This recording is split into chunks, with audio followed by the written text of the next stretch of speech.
Good morning from Snowy Buffalo. Mom and I are trying to get her to the hospital to get her some x-rays, chest x-rays, but it's insane. Walk to the hospital. Because obviously we can't drive. Here's the street. I don't think we can make it. Seriously.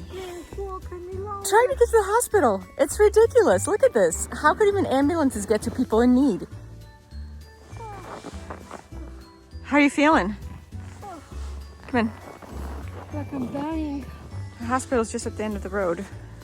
Quarter mile.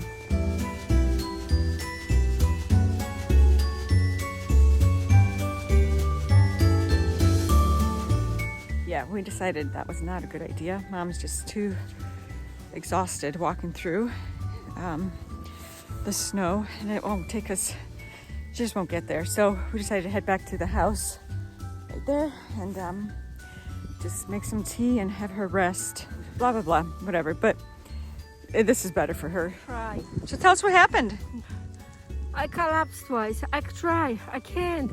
I have no energy. I can't breathe.